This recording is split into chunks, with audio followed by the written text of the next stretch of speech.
My son stood in the doorway of the house I built with my own hands, holding a set of legal papers while his mother's new lover watched from the driveway in his Porsche. I am 58 years old, with 30 years of carpentry scars on my palms, and yet I was being evicted from my own life by the boy whose first steps I filmed right here. They think they have stripped me of everything worth owning, but they forgot about the 60 acres of scrubland in the valley I bought for a song back in 1994. My name is Thomas Miller, and for 3 decades I worked 14-hour shifts as a master carpenter in Oak Haven, Pennsylvania, just to ensure my wife Linda and our son never wanted. I believed that sweat and timber were the foundations of a happy home, never suspecting that the wife I adored was spending my hard-earned overtime on a man who sold empty promises. Linda always said she deserved a life of refinement that a man with sawdust in his hair could never provide, but I never imagined my son, Kevin, would agree with her. Kevin is 24 now, a college graduate with a degree I paid for by taking extra roofing jobs in the July heat, yet he looks at me like I am a stranger.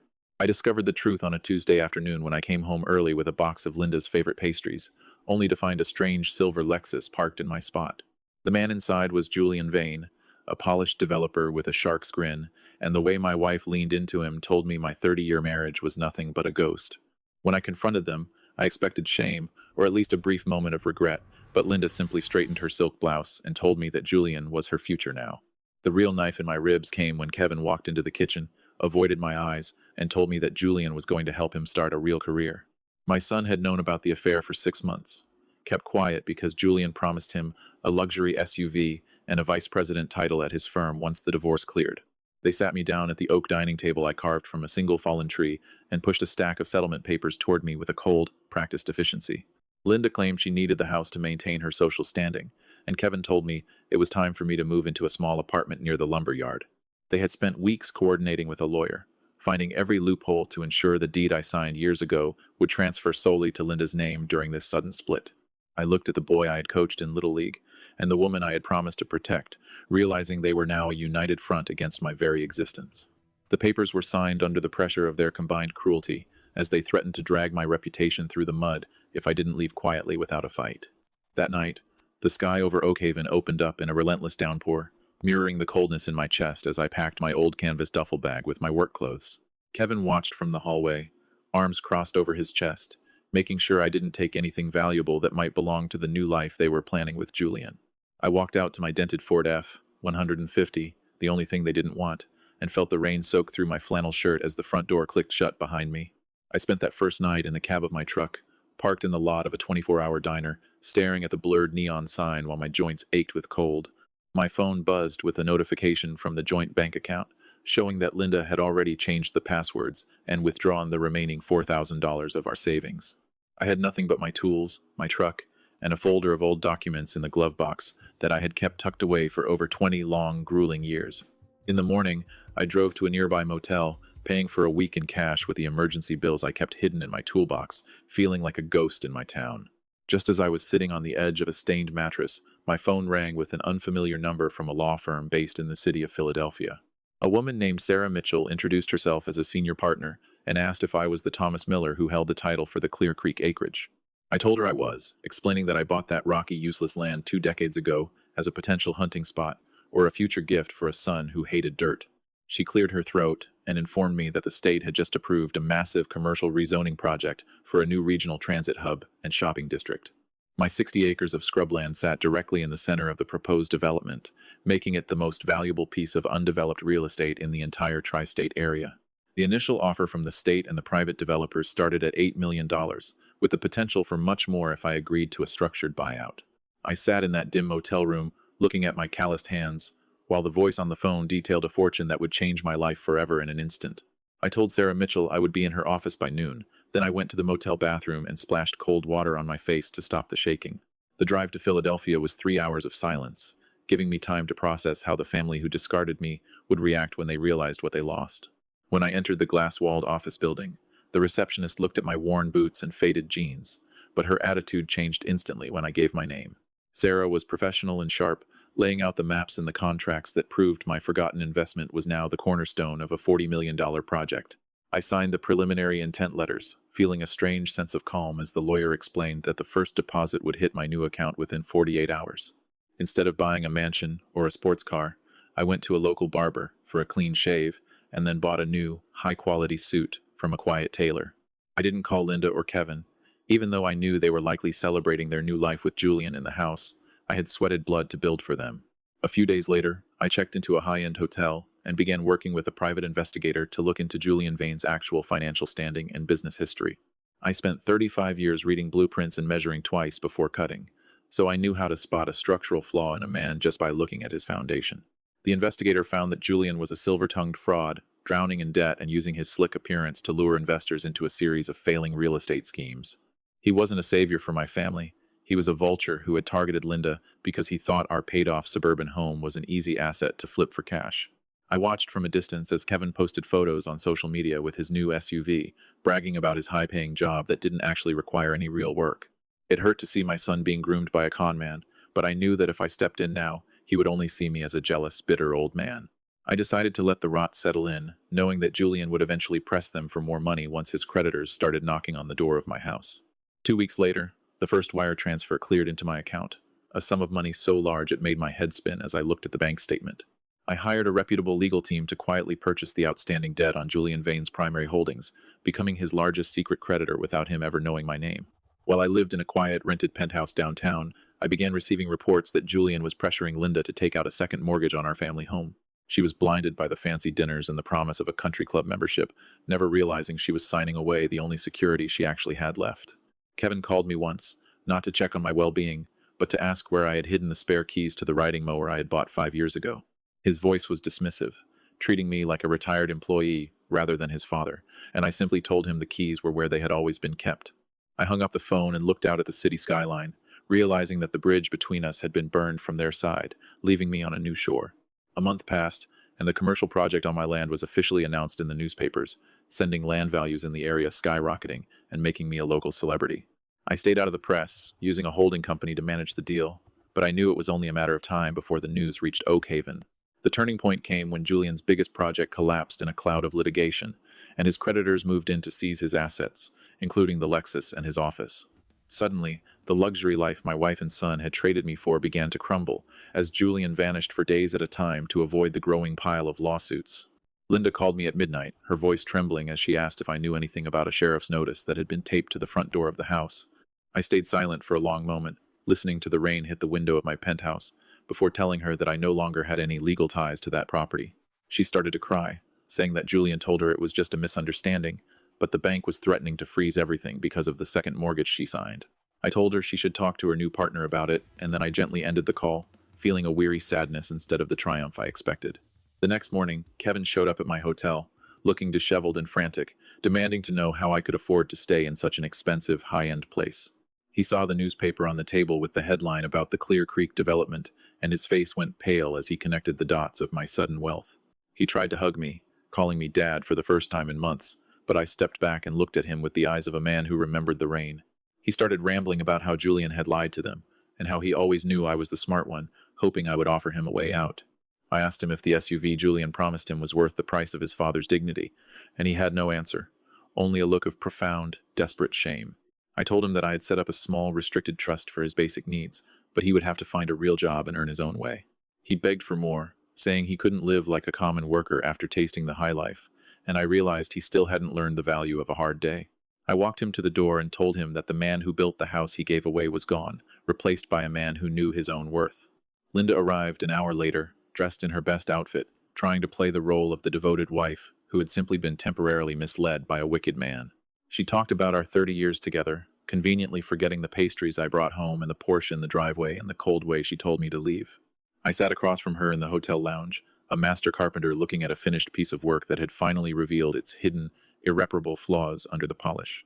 She asked for a second chance, promising to make things right, but I could see her eyes darting to the expensive watch on my wrist and the legal folders.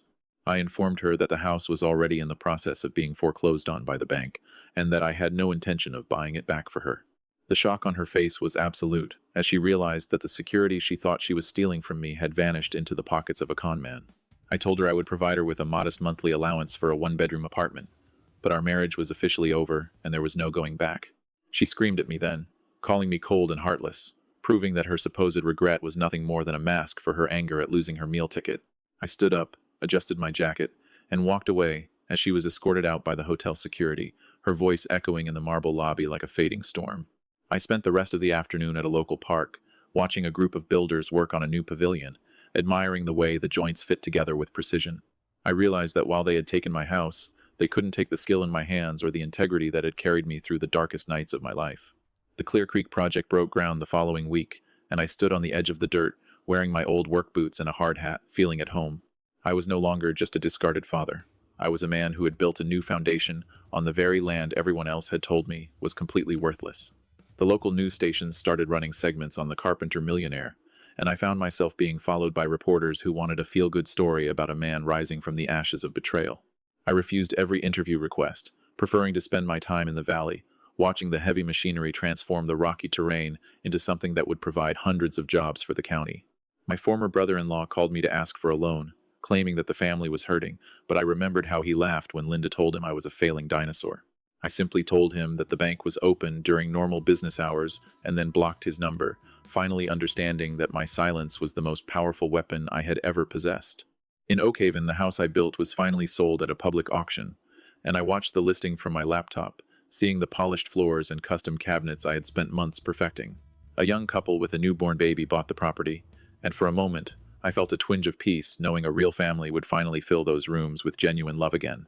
Linda sent me a long, rambling email claiming she was suffering from chronic stress and needed me to pay for a private clinic because Julian had canceled her health insurance policy.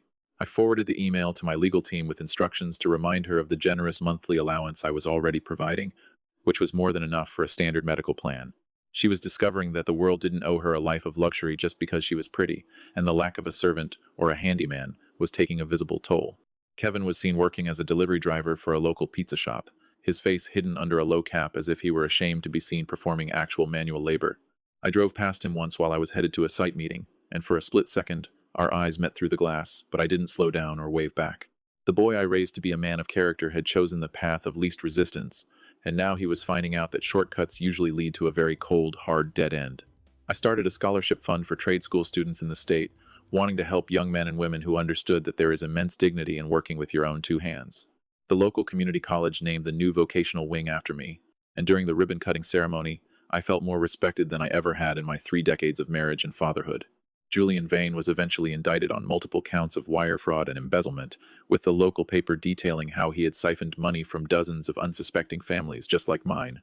Linda was called in for questioning as a potential witness, and the social circle she had fought so hard to join suddenly treated her like she was a contagious, high-stakes political leper.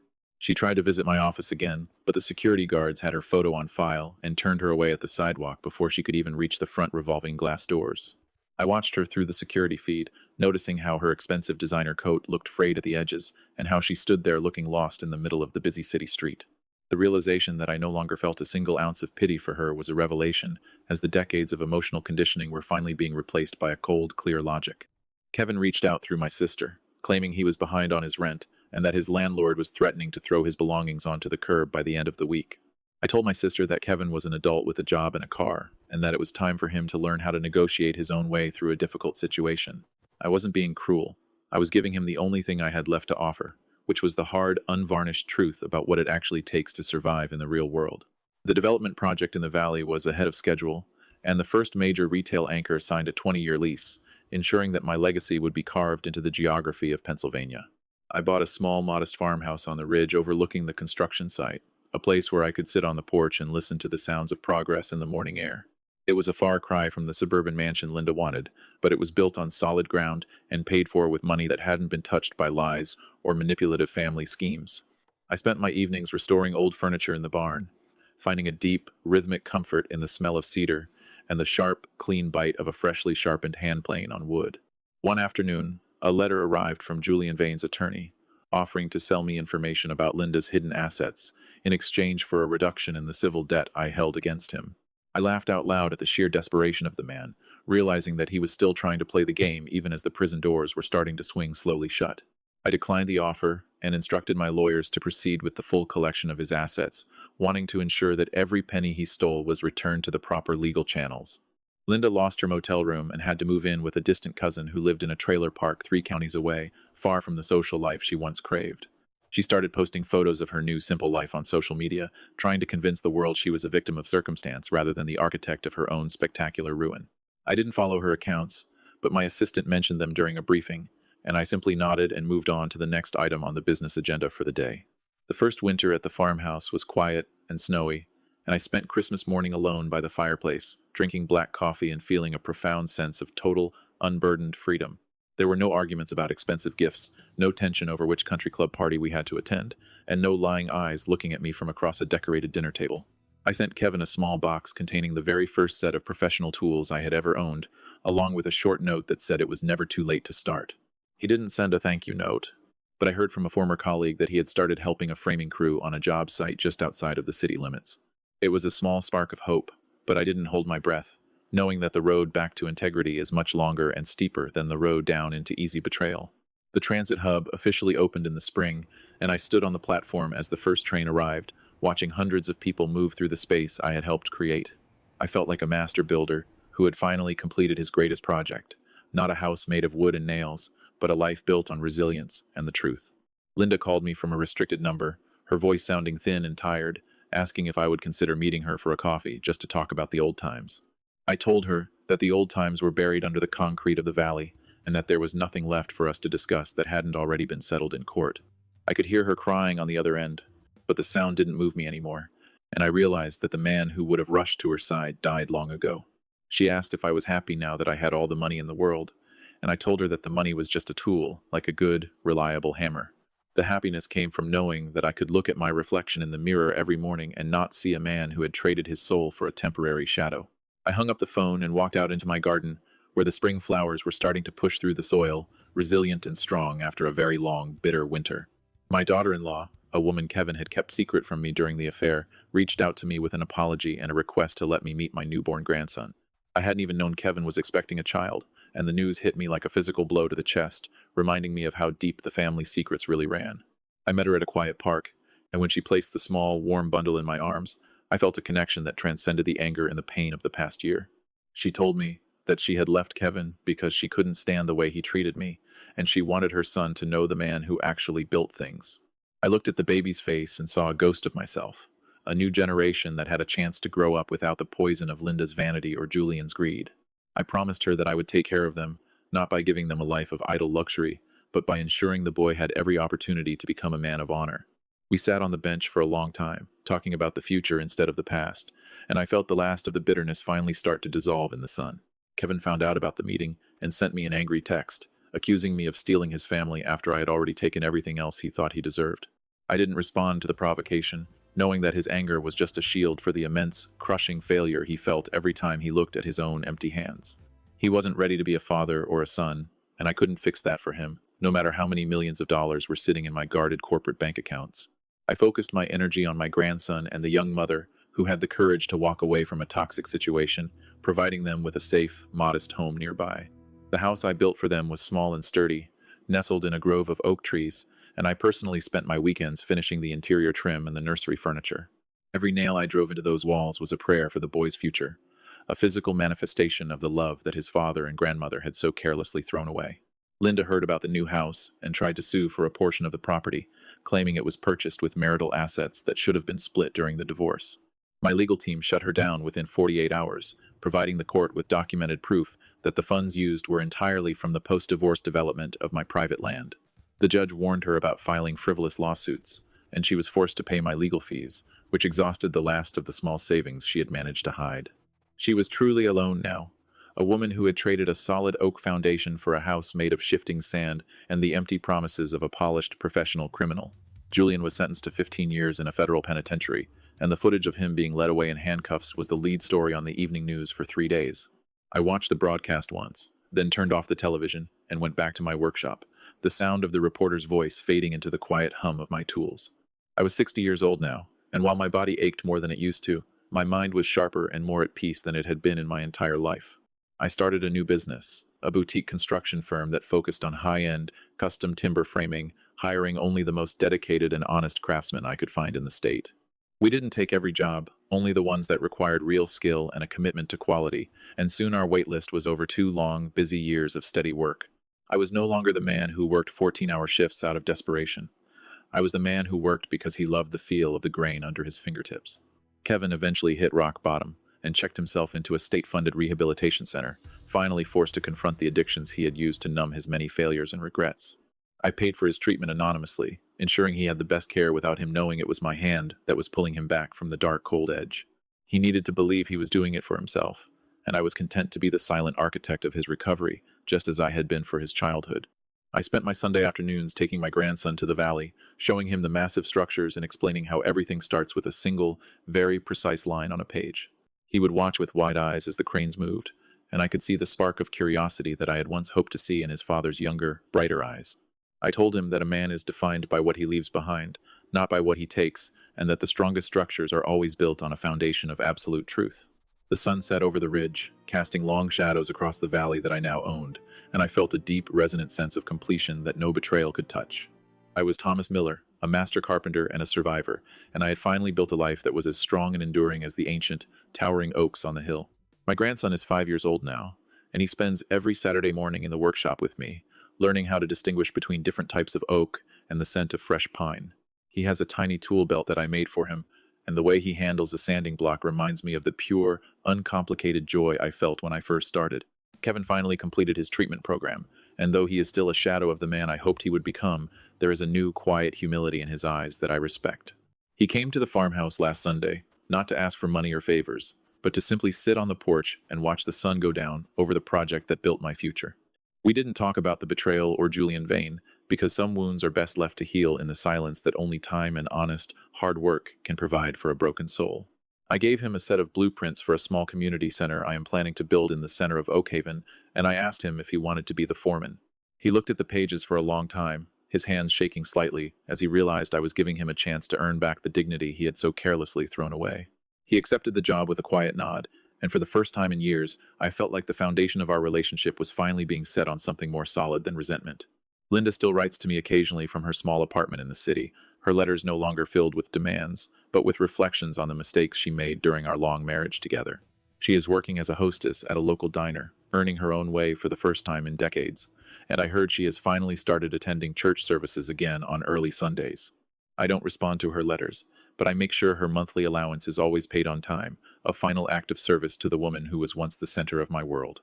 My legal team informed me that Julian Vane's final appeal was denied, and he will be spending the next 15 years of his life in a maximum security facility far from any silver Porsche. The Lexus he used to entice my family was sold at a police auction, and the proceeds were distributed among the many families he had defrauded during his long and very criminal career. I visited the site of our old home recently, and the new family has planted a garden where Linda once insisted on having a paved patio for her expensive and imported outdoor furniture. Seeing the children playing in the yard brought a smile to my face, as the ghosts of my past were finally being replaced by the laughter of a new and very happy family. I am now 62, and though my joints ache when the rain rolls in over the Pennsylvania hills, I have never felt more alive or more connected to the world around me. The community center in Oakhaven was completed last autumn, and seeing the local kids using the library I helped fund made every hour of struggle and every drop of sweat feel worth it. Kevin proved himself on that job site, showing up before sunrise and staying long after the sun had set, proving to the other craftsmen that he was finally ready to carry his weight. He lives in a modest cottage near my farmhouse now, and he spends his evenings helping his son with homework or teaching him how to properly bait a hook for the creek. We have reached a point of peaceful coexistence, a quiet understanding that the past cannot be changed, but the future can be built with careful intention and a great deal of hard-won patience. I recently established a foundation that provides low-interest loans to aspiring carpenters and tradespeople who want to start their own businesses but lack the initial capital to get their dreams moving. It is my way of giving back to the community that supported me when I was just a young man with a toolbox and a dream of building something that would actually last. One of Julian's former business associates tried to contact me about a new development deal, thinking I would be interested in another gamble, but I simply laughed and hung up the phone immediately. I have no interest in chasing more millions, as the wealth I have now is more than enough to ensure my family is safe and the legacy of my work is preserved. My grandson told me he wants to be a builder just like me when he grows up, and hearing those words was a greater reward than any bank statement could ever possibly provide. I took him to the valley today, and we stood at the highest point of the transit hub, looking down at the bustling activity that has breathed new life into our old county. I explained to him that every great structure begins with a single, precise line and the courage to see it through, even when the rest of the world tells you it is impossible. He held my hand as we walked back to the truck, and I felt a sense of peace that I hadn't known since I was a young man first starting out in life. The betrayal that once felt like the end of my world has become a distant memory, a dark chapter in a book that has found its way to a much brighter and better ending. I have learned that the things we build with our hands are important, but the character we build within ourselves is the only thing that can truly withstand the storms of time and life. My sister visited me last week and remarked on how much I have changed, saying that I seem lighter and more at ease than I have been in over 30 long and difficult years. I told her that losing everything was the only way I could finally see what was actually worth keeping, and for that difficult lesson, I am surprisingly and deeply grateful to the universe. I spent the afternoon carving a new rocking chair for the porch, using a piece of cherry wood that had been seasoning in the barn for nearly a decade, waiting for the right moment. As the shavings fell to the floor, I thought about the man I used to be, the one who worked himself to the bone to please a woman who never truly valued his soul. That man is gone now, replaced by someone who understands that his worth is not measured by the size of his house, but by the strength of the truth he speaks every single day. Kevin stopped by after work to show me a new set of chisels he bought with his own earnings, and the pride in his voice was a melody I never thought I'd hear. He is learning that there is no substitute for the satisfaction of a job well done, and I can see the man I always believed he could be slowly starting to emerge. We sat in the workshop together for an hour, not saying much, just enjoying the shared silence and the familiar rhythm of work that has always been the heartbeat of our family name. Linda called me on my birthday, her voice soft and hesitant as she wished me well, and I thanked her with a sincerity that surprised even me as I stood in the kitchen. I have forgiven her, not for her sake, but for mine, so that I don't have to carry the heavy, jagged weight of her choices around in my heart for the rest of my life. She asked if she could visit the grandson soon, and I told her that she would have to speak with Kevin and his mother about that, as those boundaries are no longer mine. The sun is starting to dip behind the trees now, painting the sky in shades of orange and purple that remind me of the beauty that can be found in every new beginning. I walked out to the edge of the property and looked at the 60 acres that everyone once called worthless, realizing that the most valuable things in life are often hidden in plain. I am Thomas Miller, a master carpenter, a father, and a grandfather who survived the worst betrayal of his life and came out on the other side stronger than any piece of steel. I have built my houses, I have raised my son, and I have finally found the quiet, steady dignity that comes from knowing exactly who you are and what you truly stand for. The legacy I leave behind won't just be the buildings in the valley, but the honesty and the resilience I have passed down to the little boy who currently follows in my footsteps. I picked up my tools and headed back toward the farmhouse, the light in the window welcoming me home to a life that I chose and a future that I finally own. The rain started to fall again, a soft and gentle mist that felt like a blessing on the land, washing away the last lingering traces of the bitterness that had once consumed me. I stood on the porch for a moment, breathing in the damp earth and the scent of the forest, feeling a deep and resonant connection to the earth and the people I love. Everything I ever needed was right here all along, tucked away in the quiet corners of my soul, waiting for the moment when I would finally be brave enough to look for it. The lights of the city twinkled in the distance, a reminder of the world I once tried so hard to conquer, but I am perfectly content here in the quiet of my own hills. I opened the door and stepped inside, the warmth of the fire greeting me like an old friend, and I knew that this was the home I was always meant to build. My grandson was asleep on the sofa, his tiny hand still clutching a small wooden bird I had carved for him earlier in the week, a symbol of the flight he will take. I covered him with a blanket and sat in my new rocking chair, listening to the steady, rhythmic ticking of the grandfather clock that has stood in my family for 3 long generations. The world is a complicated and often beautiful place, and I am grateful for every splinter and every scar that has led me to this moment of absolute and unwavering clarity today. I realized that the house I lost was never truly mine, because a home isn't made of wood and stone, but of the truth and the love that you carry inside your heart. Kevin texted me to say he would be over early tomorrow to help me clear the brush from the lower pasture, and I felt a surge of hope for the man he is becoming. We are building a new life together, one day at a time, one honest conversation at a time, and I know that we are finally on the right and very steady path. I closed my eyes and let the peace of the evening wash over me, knowing that the storms have passed and the foundation of my life is finally and permanently set in stone. I am 62 years old, and my story is far from over, but the chapters of betrayal and pain are finally finished, replaced by a narrative of hope, justice, and enduring family love. The valley below is glowing with the lights of the new transit hub, a testament to the fact that even the most barren land can bear fruit if you have the vision to see. I thought about the man who stood in the rain with a duffel bag, and I wished I could tell him that everything was going to be more than just okay in time. He needed to feel that cold and that loneliness to appreciate the warmth and the companionship that he has finally earned through his own strength and his own unwavering and honest integrity. The wind whispered through the oaks outside, a familiar and comforting sound that has been the soundtrack to my life for as long as I can remember being a man of work. I am a builder, and I have finally finished the most important project of my entire career, which was the reconstruction of my own broken heart and my own scattered and lost soul. I reached out and turned off the lamp, letting the darkness of the room be filled with the soft, silver light of the moon as it rose over the Pennsylvania Ridge tonight. Tomorrow is a new day, with new challenges and new opportunities to create something beautiful, and I am ready to meet it with open arms and a very steady and capable hand. My grandson stirred in his sleep, and I smiled at the thought of all the things we will build together in the years that are still waiting for us, both in the future. The journey was long and the price was high, but the destination is more beautiful than anything I could have ever imagined when I was a younger and much more naive man. I am Thomas Miller, and I am finally, truly, and completely home in the house that I built with the truth and the steady, honest labor of my own two scarred hands. I looked at the framed photo on the mantel of my father, a man who taught me that a man's word is his bond, and that hard work is its own great reward. I hope he would be proud of the way I handled the fire and the storm, and the way I kept the family name from being dragged down into the dark mud forever.